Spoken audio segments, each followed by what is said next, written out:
Serial पति ब्रह्मचारी की कहानी अब एक ऐसे मोड़ पर पहुंच चुकी थी जहां घर के अंदर चल रही छोटी सी शरारत और बाहर की दुनिया में चल रहा बड़ा घोटाला एक साथ कहानी को दिलचस्प बना रहे थे।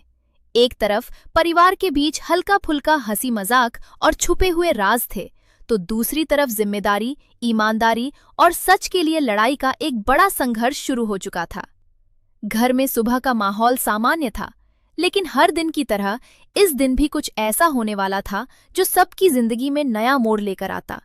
घर की बहू मन ही मन भगवान कान्हा से प्रार्थना कर रही थी कि उसके पति ब्रह्मचारी पर हमेशा कृपा बनी रहे। उसके दिल में अपने रिश्ते को लेकर उम्मीदें थीं, सपने थे और एक ऐसा भरोसा था जो हर मुश्किल में उसे संभालता था। लेकिन उसी घर के अंदर एक ऐसी घटना होने वाली थी जो हंसी के साथ साथ एक नया सस्पेंस भी पैदा कर देती। बाबू कई दिनों से बैगवती को देखने के लिए बेचैन था। वो बार बार उसी बैग के बारे में सोचता रहता था जिसे वो बहुत पसंद करता था। लेकिन अचानक घर में हड़कंप मच गया जब पता चला कि बैग गायब हो गया है। ये खबर सुनते ही सबके चेहरों पर हैरानी छा गई। किसी को समझ नहीं आ रहा था कि आखिर बैग कहाँ गया। घर की बड़ी औरतों ने तुरंत शक नौकरानी पर डाल दिया। उन्हें लगा कि जरूर किसी ने चोरी की है। घर का माहौल एकदम तनावपूर्ण हो गया। लेकिन असली सच कुछ और था। ब्लूटूथ की शरारत ने पूरा खेल बिगाड़ दिया था। खेलते खेलते उसके हाथ से पर्स फट गया और हालात ऐसे बने कि नया पर्स लाना जरूरी हो गया। लेकिन यहाँ सबसे बड़ी समस्या ये थी कि जो पर्स गायब हुआ था वो कोई मामूली पर्स नहीं था, वो महंगा था और उसकी कीमत सुनकर हर कोई चौंक सकता था। जब बात खुली तो पता चला कि जो पर्स लाया गया था वो किसी और का था, और वो भी बेहद कीमती। घर की बहू ने साफ मना कर दिया कि ये वाला पर्स नहीं दिया जा सकता क्योंकि ये बहुत महंगा है। लेकिन मम्मी जी ने अपनी दरियादिली दिखाते हुए कहा कि अगर ये पर्स चला गया तो वो नया दिलवा देंगी। उनके लिए ये सिर्फ एक चीज थी, लेकिन बहू के लिए ये बहुत बड़ी बात थी क्योंकि उसके पीछे एक राज छुपा था। यही इमोशनल सीन इस लेटेस्ट एपिसोड को खास बना रहा था। उसी दौरान घर में रिश्तेदारों और मोहल्ले की औरतों का आना जाना लगा हुआ था।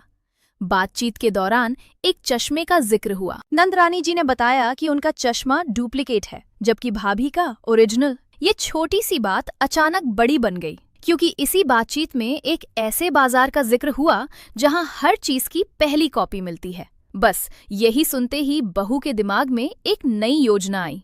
उसे एहसास हो गया कि अगर असली पर्स का डुप्लीकेट मिल जाए तो वो बिना किसी को शक हुए सब कुछ संभाल सकती है। यही अपकमिंग ट्विस्ट कहानी को और मजेदार बना रहा था। उसने चालाकी से मोहल्ले की आंटी को रोक लिया ताकि वो बाहर न जाएं और बात आगे न बढ़े। उसने उन्हें अपने हाथ का सैंडविच खिलाने का बहाना बनाया और प्यार से बैठा लिया। सबको लगा कि वो अचानक इतनी अच्छी कैसे बन गई, लेकिन उसके दिमाग में सिर्फ एक ही योजना थी, किसी तरह बाबू को बाजार भेजकर उसी पर्स की नकली कॉपी मंगवाना। बाबू को जैसे ही ये काम मिला वो तुरंत तैयार हो गया। वो खुशी खुशी बाजार भागा क्योंकि उसे लगा कि यही मौका है सब ठीक करने का। दूसरी तरफ कहानी का दूसरा पहलू पूरी तरह गंभीर था। सूरज एक बहुत बड़े जिम्मेदार अधिकारी के रूप में सामने आया था। मंत्री जी का फोन आया और उन्होंने शहर में सामने आए एक बड़े मेडिसिन स्कैम की जानकारी दी। ये मामला बहुत गंभीर था क्योंकि गरीब लोगों को नकली और एक्सपायर्ड दवाइयां बेची जा रही थीं। सूरज का चेहरा ये सुनते ही गंभीर हो गया। उसके लिए ये सिर्फ एक केस नहीं था बल्कि लोगों की जिंदगी का सवाल था। उसने मंत्री जी को भरोसा दिलाया कि इस बार वो खुद इस केस में शामिल होकर पूरी जांच करेगा। ये शॉकिंग ट्विस्ट कहानी को एकदम अलग दिशा में ले जा रहा था। सूरज ने साफ कहा कि शहर में आने के बाद उसने पुराने भ्रष्ट कॉन्ट्रैक्टर्स के अवैध काम बंद करवा दिए थे और उनके खिलाफ शिकायत भी दर्ज करवाई थी।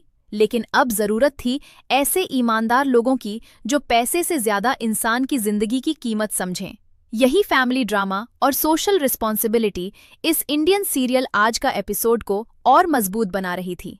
सूरज ने मिश्रा जी को आदेश दिया कि इस प्रोजेक्ट के लिए टेंडर नोटिस जारी किए जाएं और अगर कोई सिफारिश लेकर आए तो उसे तुरंत रिजेक्ट कर दिया जाए। उसके लिए सिर्फ मेहनती और ईमानदार लोगों को मौका मिलना चाहिए था।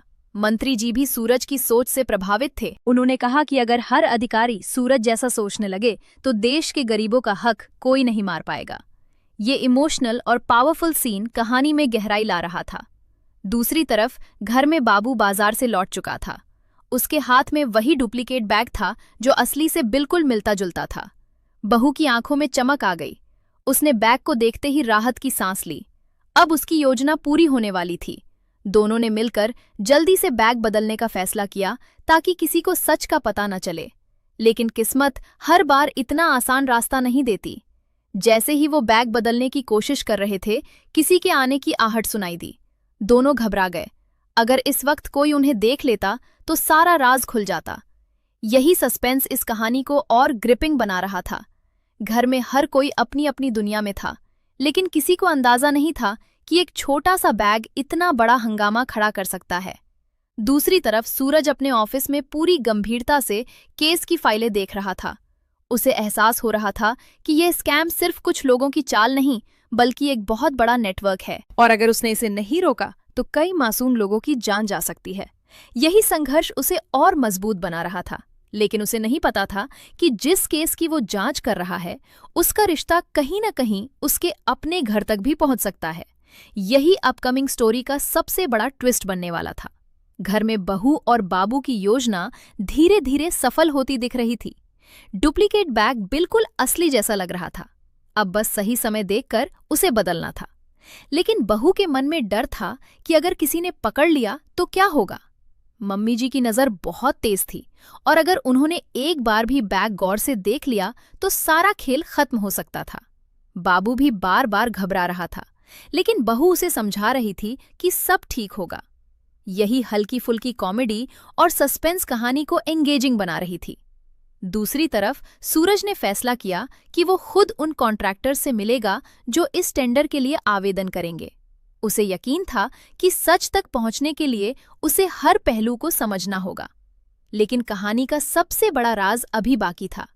क्या नकली बैग का खेल सफल होगा? क्या मम्मी जी को असली और नकली का फर्क पता चल जाएगा? और क्या सूरज जिस मेडिसिन स्कैम की जांच कर रहा है, उसका कोई संबंध उसके अपने परिवार से निकलेगा? यही सवाल अब कहानी को अगले मोड़ की तरफ ले जा रहे थे। बहू के लिए ये सिर्फ एक बैग बदलने की बात नहीं थी, बल्कि अपनी इज्जत और घर की शांति बचाने की लड़ाई थी। वहीं सूरज के लिए ये सिर्फ एक केस नहीं था, बल्कि सच्चाई और इंसाफ की जंग थी। दोनों अपनी अपनी लड़ाई लड़ रहे थे, लेकिन दोनों को ये नहीं पता था कि उनकी राहें जल्द ही एक दूसरे से टकराने वाली हैं। घर में हंसी थी, मजाक था, लेकिन हर मुस्कान के पीछे एक राज छुपा था।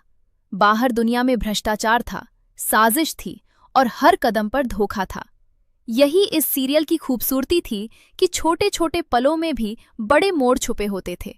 और अब जब डुप्लीकेट बैग अपनी जगह लेने वाला था और सूरज का केस एक बड़े सच की तरफ बढ़ रहा था, तो कहानी एक ऐसे मोड़ पर आकर रुक गई थी जहां हर फैसला सब कुछ बदल सकता था। क्या बहू अपनी चाल में सफल होगी? क्या बाबू का बैगवती वाला सपना पूरा होगा? क्या सूरज नकली दवाइयों के पीछे छुपे असली गुनहगारों को पकड़ पाएगा? और क्या इन दोनों कहानियों का कोई गहरा रिश्ता है जो अभी तक किसी ने नहीं देखा? क्योंकि इस कहानी में हर छोटी शरारत के पीछे एक बड़ा राज है, हर रिश्ते के पीछे एक इम्तिहान है, और हर मोड़ पर ऐसी सच्चाई खड़ी है जो सब कुछ बदल सकती है। और अब जब नकली और असली के बीच का फर्क मिटने वाला है, तो हर किसी के दिल में सिर्फ एक ही सवाल गूंज रहा है, अब आगे क्या होगा?